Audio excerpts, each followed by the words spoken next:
தந்தை மகன் தூய ஆவியின் பெயராலே ஆமேன். எங்கள் படைப்பாளராகிய இறைவா, இதோ உங்கள் திருக்குமாரனின் சிலுவை பாதை பயணத்தை நாங்கள் தியானிக்க தொடங்குகிறோம். மண்ணிலிருந்து உருவான எங்களைப் போலவே மனிதர்களும் ஒரு நாள் மண்ணுக்கு திரும்புவார்கள் என்பதை உணர்த்துகிறோம்.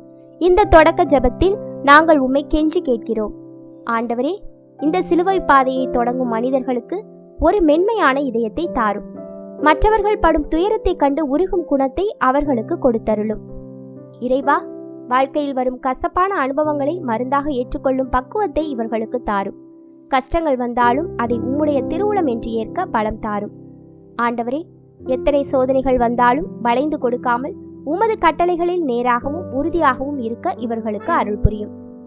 அன்பு இயேசுவே, பிலாத்துவின் தீர்ப்பில் இருந்து அந்த இருண்ட கல்லறை வரை நீர் நடந்த ஒவ்வொரு அடியும் எங்களுக்கான பாடம். இந்த பயணத்தில் நாங்கள் வெறும் பார்வையாளர்களாக இல்லாமல் உம்மோடு சிலுவையை சுமப்பவர்களாக மாற அருள் புரியும். இயேசுநாதர் சுவாமி பாடுபட்ட முதல் நிலை. திவ்ய இயேசுவே, உம்மை ஆராதித்து வணங்கி உமக்கு நன்றியறிந்த சோஸ்திரம் செய்கிறோம். அதேனென்றால் உமது பாரமான திருச்சிலுவையால் உலகத்தை மீட்டு ரட்சித்தீர். இயேசு மரண தண்டனைக்கு தீர்ப்பிடப்படுதல். மனிதனே, இங்கே பார். இந்த முதல் நிலையில் பிலாத்துவின் முன்னால் இயேசு அமைதியாக நிற்பதை பார்க்கும்போது உனக்கு ஒரு முக்கியமான உண்மையை சொல்ல தோன்றுகிறது. என்னை நீ உரிக்கும் போது உன் கண்களில் கண்ணீர் வரும், ஆனால் என் உள்ளம் காயப்படாது. அதுபோல உலகம் உன்னை தவறாக தீர்ப்பளிக்கும் போது அல்லது உன் பெயரை கெடுக்க முயலும் போது உன் வெளி தோற்றத்தை பற்றி கவலைப்படாதே. உண்மையான நீ யார் என்பது உன் உள்ளே இருக்கிறது. நீ செய்ய வேண்டியது, யாராவது உன்னை தவறாக புரிந்து கொண்டு தீர்ப்பளித்தால் கோபப்பட்டு உன் குணத்தை இழந்து விடாதே. அந்த தீர்ப்பை ஒரு வெங்காயத்தோல் போல தூக்கி எறிந்துவிட்டு உன் லட்சியத்தில் உறுதியாக இரு. எங்கள் மேல் தயவாயிரும் சுவாமி, தயவாயிரும். மரித்த விசுவாசிகளின் ஆன்மாக்கள் இறைவனின் இரக்கத்தினால் நித்திய இளைப்பாற்றியை அடைவார்களாக. ஆமேன். இயேசுநாதர் சுவாமி பாடுபட்ட இரண்டாம் நிலை. இயேசு சிலுவையை தோள் மேல் ஏற்றுக்கொள்ளுதல். மனிதனே, இங்கே பார். இயேசு தன் தோள் மேல் அந்த பாரமான சிலுவையை மனமுவந்து ஏற்றுக்கொள்கிறார். இதை பார்க்கும்போது மண்ணுக்குள் புதைந்து வளரும் எனக்கு உனக்கு ஒரு முக்கியமான ரகசியத்தை சொல்ல தோன்றுகிறது. நான் மண்ணுக்கு அடியில் வளரும்போது மேலே இருக்கும் மண்ணின் அழுத்தம் என் மேல் எப்போதும் இருக்கும். அந்த பாரத்தையும் அழுத்தத்தையும் நான் தாங்கிக் கொள்வதால் தான் நான் இவ்வளவு உறுதியாகவும் சத்து நிறைந்தவனாகவும் வளர்கிறேன். உன் வாழ்க்கையில் வரும் சிலுவைகளும், அதாவது கஷ்டங்களும், உன்னை நசுக்க அல்ல, உன்னை ஒரு சத்தான மனிதனாக மாற்றவே வருகின்றன.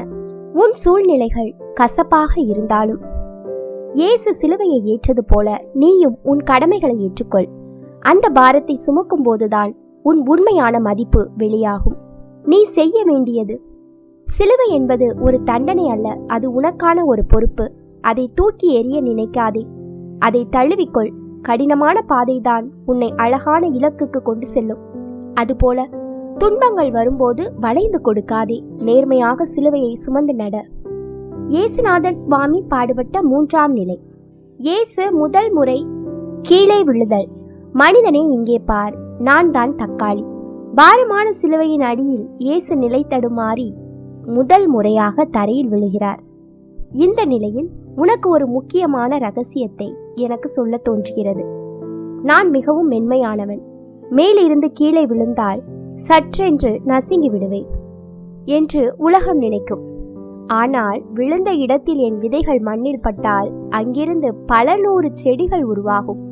இயேசு விழுந்த இந்த இடத்திலிருந்துதான் மீட்பு என்ற புதிய உயிர் துளிர்க்கிறது. நீயும் வாழ்க்கையில் கீழே விழும்போது நசுங்கி விட்டேன் என்று நினைக்காதே. புதிய மனுஷனாக முளைக்கப் போகிறேன் என்று நினை. பாரம் தாங்காமல் இயேசு விழுந்தாலும் அவர் மீண்டும் எழுந்து நடக்க துணிந்தார். தோல்வி என்பது கீழே விழுவதல்ல, விழுந்த இடத்திலேயே தங்கி விடுவதுதான். நீ செய்ய வேண்டியது, வாழ்க்கை சில நேரம் உன்னை தரையில் தள்ளலாம். ஆனால் கீழே விழுந்த தக்காளி தான் மண்ணுக்கு உரமாகி புதிய காட்டை உருவாக்கும். உன் வீழ்ச்சி உன்னை முடித்து விடாது, அது உன்னை இன்னும் பலமானவனாக மாற்றும். இயேசுநாதர் சுவாமி பாடுபட்ட நான்காம் நிலை. இயேசு தன் தாயை சந்திக்கிறார். மனிதனே, இங்கே பார். நான் தான் புடலங்காய். சிலுவை சுமந்து செல்லும் வழியில் இயேசு தன் அன்பு தாய் மரியாவை சந்திக்கிறார். நீண்ட உருவம் கொண்ட என்னை போன்ற ஒரு புடலங்காய்க்கு இந்த உருக்கமான சூழலை பார்த்து உனக்கு ஒரு அட்வைஸ் சொல்ல தோன்றுகிறது. இயேசு தன் தாயை சந்திக்கும் போது அந்த தாயின் துயரம் ஒரு கல்லாய் அவர் இதயத்தை அழுத்தினாலும் அதுவே அவரை தன் லட்சியத்தில் நேராக நடக்க தூண்டியது. உன் வாழ்க்கையில் வரும் பாச போராட்டங்கள் உன்னை வளைக்க அல்ல, உன்னை சீர்படுத்தவே வருகின்றன. என் வெளித்தோற்றம் பச்சையாக இருந்தாலும் என் உள்ளே இருக்கும் தசை பகுதி பால் போன்று வெண்மையாக இருக்கும். இயேசுவும் மரியாவும் சந்தித்த அந்த தருணம் உலகத்திலேயே மிக தூய்மையான அன்பின் வெளிப்பாடு. நீயும் மற்றவர்களை சந்திக்கும் போது உன் உள்ளத்தில் எந்த கரையும் இல்லாமல் அந்த புடலங்காய் வெண்மை போன்ற தூய்மை அன்பை பகிரு. இயேசுவும் மரியாவும் வெவ்வேறு உடல்கள் என்றாலும் இறைவனின் சித்தம் என்ற ஒரே வேரில் இணைந்திருந்தனர். உன் குடும்பத்திலும் கருத்து வேறுபாடுகள் வந்தாலும் அந்த பாச பிணைப்பை மட்டும் அறுத்து விடாதே. நீ செய்ய வேண்டியது, துன்பத்தின் நடுவில் உன் அன்புக்குரியவர்களை சந்திப்பது உனக்கு கூடுதல் சுமையாக தெரியலாம்.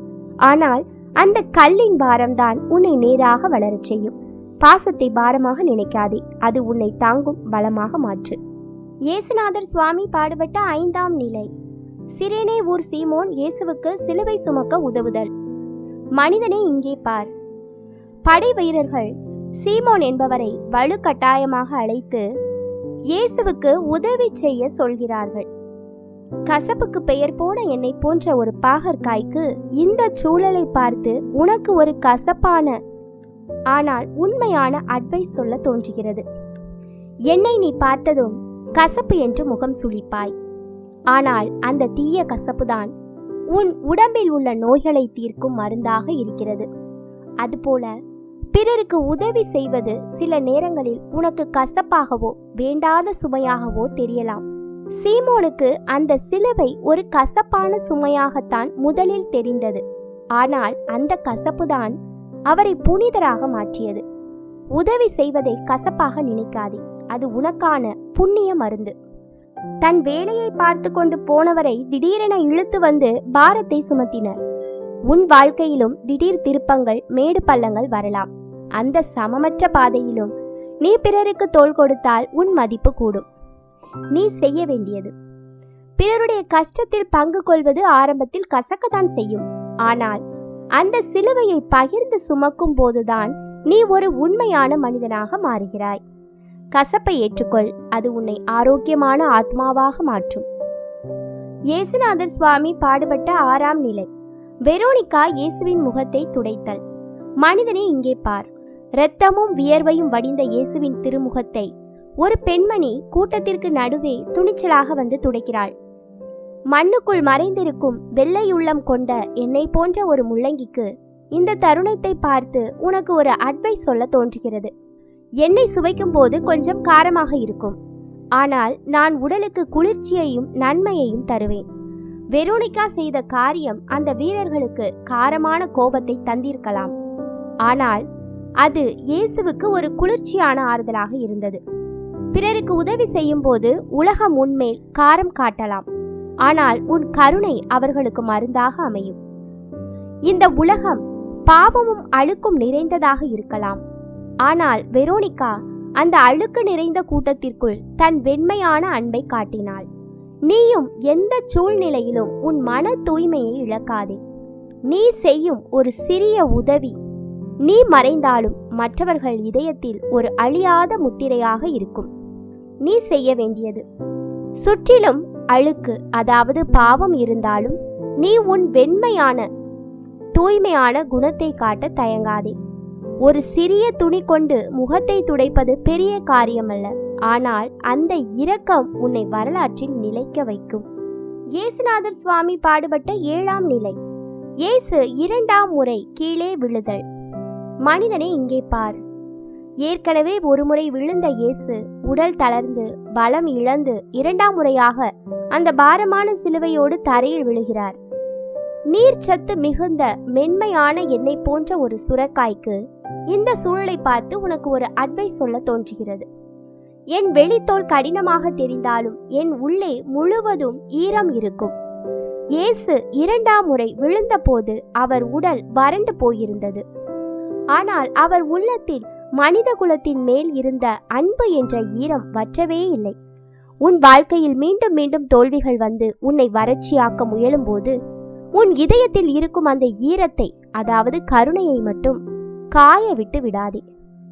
இயேசு தன் உடல் பாரத்தை விட தன் லட்சியத்தை லேசாக நினைத்ததால் தான் மீண்டும் எழுந்தார். உன் கவலைகளை பிடித்துக்கொண்டு கனமாக இருக்காதே. இறைவனிடம் ஒப்படைத்துவிட்டு லேசாகிவிடு. அப்போதுதான் மீண்டும் எழுந்து நடக்க முடியும். நீ செய்ய வேண்டியது, 2ஆம் முறை விழுவது பலவீனம் அல்ல, அது உன் பொறுமையின் சோதனை. விழுந்த இடத்தில் அழுவதை காட்டிலும் ஒரு சுரக்காய் போல மற்றவர்களுக்கு பயன்படும் விதமாக மீண்டும் முளைக்க தயாராகு. உன் ஒவ்வொரு வீழ்ச்சியும் ஒரு புதிய எழுச்சிக்கான உரமே. இயேசுநாதர் சுவாமி பாடுபட்ட 8ஆம் நிலை. இயேசு எருசலேம் பெண்களுக்கு ஆறுதல் கூறுதல். மனிதனே, இங்கே பார். சிலுவை சுமந்து செல்லும் வழியில் இரத்தமும் காயமுமாக இருக்கும் இயேசுவை பார்த்து எருசலேம் பெண்கள் அழுகிறார்கள். ஆனால் இயேசுவோ தன் வழியை மறந்து, எனக்காக அழாதீர்கள், உங்களுக்காகவும் உங்கள் பிள்ளைகளுக்காகவும் அழுங்கள் என்று அவர்களுக்கு ஆறுதல் கூறுகிறார். பல அடுக்குகளை தன்னுள் ஒளித்து வைத்திருக்கும் எண்ணெய் போன்ற ஒரு முட்டைக்கோசிற்கு இந்த தருணத்தை பார்த்து உனக்கு ஒரு அட்வைஸ் சொல்ல தோன்றுகிறது. என்னை நீ மேலோட்டமாக பார்த்தால் நான் ஒரு பந்து போல தெரிவேன், ஆனால் உள்ளே அடுக்கடுக்கான இலைகள் இருக்கும். இயேசுவின் உடலில் அடுக்கடுக்கான காயங்கள் இருந்தன. ஆனாலும் அவர் உள்ளே இருந்த அன்பு என்ற அடுக்கில் மற்றவர்களுக்கான கவலைதான் தெரிந்தது. உனக்கு ஒரு கஷ்டம் வரும்போது உன்னை விட அதிக கஷ்டப்படுகிறவர்களை பார்த்து அவர்களுக்கு ஒரு சிறு ஆறுதல் சொல், உன் பாரம் குறையும். இயேசு அந்த பெண்களுக்கு ஒரு கவசமாக மாறி வரப்போகும் சோதனைகளை பற்றி எச்சரித்து அவர்களை பாதுகாக்க முயன்றார். நீயும் மற்றவர்கள் அழும்போது வெறும் பார்வையாளனாக இருக்காதே. இயேசு தன் கடைசி மூச்சு வரை மற்றவர்களுக்காகவே வாழ்ந்தார். உனக்காக மட்டுமே அழுது கொண்டிருக்காமல் உன் சுயநல இலைகளை உரித்தெறிந்துவிட்டு பிறருக்காக கண்ணீர் சிந்த பழகு. நீ செய்ய வேண்டியது, உனக்கு 1000 கவலைகள் இருக்கலாம், ஆனால் அடுத்தவர் கண்ணீரை துடைக்கும் போது உன் கவலைகள் அர்த்தமுள்ள தியாகமாக மாறும். அடுக்கடுக்கான உன் துயரங்களுக்கு நடுவிலும் ஒரு சிறு புன்னகையை மற்றவர்களுக்கு பரிசாக கொடு. இயேசுநாதர் சுவாமி பாடுபட்ட 9ஆம் நிலை. இயேசு 3ஆம் முறை கீழே விழுதல். மனிதனே, இங்கே பார். கல்வாரி மலை உச்சிக்கு செல்லும் வழியில் உடல் முற்றிலும் நலிந்து மூச்சு விட கூட பலமின்றி இயேசு 3ஆம் முறையாக தரையில் விழுகிறார். நீளமான உருவமும் உறுதியான குணமும் கொண்ட என்னை போன்ற ஒரு முருங்கைக்காய்க்கு இந்த இக்கட்டான சூழலை பார்த்து உனக்கு ஒரு அட்வைஸ் சொல்ல தோன்றுகிறது. என்னிடத்தில் இரும்பு சத்தும் மற்ற சத்துக்களும் அதிகம் என்பார்கள். நான் உயரத்தில் தொங்கினாலும் பலமான காற்று அடித்தாலும் அவ்வளவு சீக்கிரம் ஒடிந்து விழுந்து விட மாட்டேன். இயேசு 3ஆம் முறை விழுந்த போதும் அவர் உள்ளத்தில் இருந்த உறுதி அவரை மீண்டும் எழச் செய்தது. நீ வாழ்க்கையில் மீண்டும் மீண்டும் எத்தனை முறை விழுந்தாலும் உன் நம்பிக்கையை மட்டும் ஒடித்து விடாதே. இயேசுவை போல இலக்கை நெருங்கும் நேரத்தில் உனக்கு அதிக சோர்வு வரலாம். இன்னும் கொஞ்ச தூரம்தான் என்று உன்னை நீயே தேற்றிக்கொள். இயேசுவுக்கு தெரியும் இதுதான் கடைசி வீழ்ச்சி என்று. அவர் எழுந்தது நமக்காக. நீயும் உன் இலக்கை அடையும் வரை விழும் ஒவ்வொரு முறையும் மீண்டும் எழு. நீ செய்ய வேண்டியது, 3ஆவது முறை விழும்போது எழவே முடியாது என்று தோன்றும். ஆனால் அந்த நேரத்தில்தான் உன் உண்மையான பலம் வெளிப்படும். இயேசுவின் இந்த வீழ்ச்சியும் உன் மனதிற்கு தெம்பை தரட்டும். எழுந்து நட, வெற்றி உன் அருகில்தான் இருக்கிறது. இயேசுநாதர் சுவாமி பாடுபட்ட 10ஆம் நிலை. இயேசுவின் ஆடைகள் களையப்படுதல். மனிதனே, இங்கே பார். கல்வாரி மலையின் உச்சியில் இயேசுவின் ஆடைகளை வீரர்கள் வலுக்கட்டாயமாக உரிக்கிறார்கள். காயங்களோடு ஒட்டியிருந்த ஆடைகள் பிரிக்கப்படும் போது அவர் அடைந்த வேதனை சொல்லனாதது. தோலை உரித்தால்தான் பலன் தரும் என்னை போன்ற ஒரு உருளைக்கிழங்கிற்கு இந்த அவமானமான சூழலை பார்த்து உனக்கு ஒரு அட்வைஸ் சொல்ல தோன்றுகிறது. என்னை சமைக்க வேண்டும் என்றால் என் தோலை உரித்தே ஆக வேண்டும். தோல் உரிந்த பிறகுதான் உள்ளே இருக்கும் என் உண்மையான சத்து வெளியே தெரியும். அதுபோல இயேசுவின் ஆடைகள் களையப்பட்ட போது அவருடைய தூய்மையும் தியாகமும் உலகிற்கு முழுமையாக தெரிந்தது. உலகம் உன்னை அவமானப்படுத்தி உன் வெளி கௌரவத்தை உரிந்தெடுத்தால் கவலைப்படாதே. உன் உள்ளம் உண்மையாக இருந்தால் அதுவே உனக்கு அழகு. இயேசு தன் ஆடைகள் களையப்பட்ட அந்த உச்சக்கட்ட அவமானத்தின் போது அமைதியாக இருந்தார். அவமானங்கள் உன்னை சுட்டெரிக்கும் போது நீயும் அமைதியாக இரு. அந்த அமைதிதான் உன்னை ஒரு புனிதனாக மாற்றும். நான் ஏழை பணக்காரன் என்ற வித்தியாசம் இல்லாமல் எல்லாருடைய தட்டிலும் உணவாக இருப்பேன். இயேசுவும் தன் ஆடைகளை இழந்து நிர்வாணமாக நின்றது மனித குலம் முழுவதையும் பாவம் என்ற நிர்வாணத்திலிருந்து காக்கத்தான். நீ எதை இழந்தாலும் உன்னிடம் இருக்கும் நற்குணங்களை மற்றவர்களுக்கு பயன்படும் விதமாக மாற்றிக்கொள். நீ செய்ய வேண்டியது, ஆடைகளும் வெளி அலங்காரங்களும் உனக்கு பெருமை தந்து விடாது. அவை ஒரு நாள் உரிக்கப்படும். ஆனால் உரித்த பிறகு மிஞ்சும் உன் குணம்தான் உன்னை பலப்படுத்தும். அவமானங்களைக் கண்டு அஞ்சாதே, அவை உன்னை சுத்திகரிக்க வந்த நெருப்பு. இயேசுநாதர் சுவாமி பாடுபட்ட 11ஆம் நிலை. இயேசு சிலுவையில் அறையப்படுதல். மனிதனே இங்கே பார். இயேசுவின் கைகளிலும் கால்களிலும் அந்த பாரமான ஆணிகள் இறங்குகின்றன. மரத்தோடு அவர் உடல் பிணைக்கப்படுகிறது. பார்க்கவே நெஞ்சை உழுக்கும் இந்த தருணத்தில் ஒரு பெரிய பூவை போல காட்சியளிக்கும் என்னை போன்ற ஒரு காலிஃப்ளவருக்கு உனக்கு ஒரு முக்கியமான அட்வைஸ் சொல்ல தோன்றுகிறது. என்னை நீ கூர்ந்து கவனித்தால் என் ஒவ்வொரு சிறு பூவும் ஒரு தண்டுடன் உறுதியாக பிணைக்கப்பட்டிருக்கும். அந்த பிணைப்புதான் என்னை ஒரு அழகான முழு பூவாக காட்டுகிறது. இயேசு சிலுவையோடு ஆணிகளால் பிணைக்கப்பட்ட அந்த தருணம் உலக வரலாற்றிலேயே மிக அழகான அன்பின் சிகரம். உன் கஷ்டங்கள் உன்னை ஒரு இடத்தில் முடக்கி போட்டாலும் அந்த துயரம்தான் உன்னை ஒரு புனிதமான மனிதனாக மாற்றப் போகிறது. இயேசுவின் உடலில் இரத்தம் வழிந்தாலும் அவர் உள்ளம் வெண்மையான மன்னிப்பால் நிறைந்திருந்தது. தன்னை அறைந்தவர்களுக்காகவே அவர் வேண்டினார். நீயும் துன்பத்தின் உச்சத்தில் இருக்கும்போது உன்னை துன்புறுத்துபவர்களை மன்னிக்க பழகு. அதுதான் உன் வெள்ளை உள்ளத்தின் அடையாளம். உன் வாழ்க்கையில் வரும் ஒவ்வொரு வலியையும் ஒரு சிறு பூவாக இறைவனுக்கு காணிக்கையாக்கு. அது ஒரு பெரிய பலனை தரும். நீ செய்ய வேண்டியது, ஆணிகள் உன் கைகளை துளைக்கலாம், ஆனால் உன் ஆன்மாவை தொட முடியாது. வலிகள் உன்னை சிலுவையில் அறையும் போது ஏன் எனக்கு இப்படி என்று கேட்காதே. இந்த வலியால் யாருக்கு நல்லது நடக்கும் என்று யோசி. தியாகம் எப்போதும் கசக்காது. அது ஒரு பூவை போல மலரட்டும். இயேசுநாதர் சுவாமி பாடுபட்ட 12ஆம் நிலை. இயேசு சிலுவையில் உயிர் விடுதல். மனிதனே இங்கே பார். உலகமே இருண்டு போகிறது, எல்லாம் முடிந்தது என்று சொல்லி இயேசு தன் தந்தையிடம் ஆவியை ஒப்படைத்துவிட்டு அமைதியாக உயிர் விடுகிறார். அறிவுக்கு பெயர் போன என்னை போன்ற ஒரு வெண்டைக்காய்க்கு இந்த உன்னதமான தியாகத்தை பார்த்து உனக்கு ஒரு அட்வைஸ் சொல்ல தோன்றுகிறது. என்னை நீ நறுக்கும் போது உள்ளே அடுக்கடுக்காக பல வெள்ளை விதைகள் இருக்கும். நான் சமையலில் கரைந்து போனாலும் என் விதைகள் மண்ணில் விழுந்தால் மீண்டும் பல செடிகளை உருவாக்கும். இயேசுவின் மரணம் என்பது ஒரு முடிவு அல்ல, அது மனித குலத்தின் புதிய வாழ்விற்கான ஆரம்பம். உன் வாழ்க்கையில் ஏதோ ஒன்று முடிவுக்கு வரும்போது, வேலை, உறவு அல்லது நம்பிக்கை என்று எதுவாக வேண்டுமானாலும் இருக்கட்டும், அது ஒரு புதிய மாற்றத்திற்கான தொடக்கம் என்பதை புரிந்து கொள். என்னிடம் இருக்கும் அந்த வழுவழுப்பு தன்மையை பலர் விரும்புவதில்லை, ஆனால் அதுதான் உடலுக்கு அதிக நன்மைகளை தருகிறது. இயேசுவின் சிலுவை மரணத்தை உலகம் ஒரு தோல்வியாகவும் அவமானமாகவும் பார்த்தது.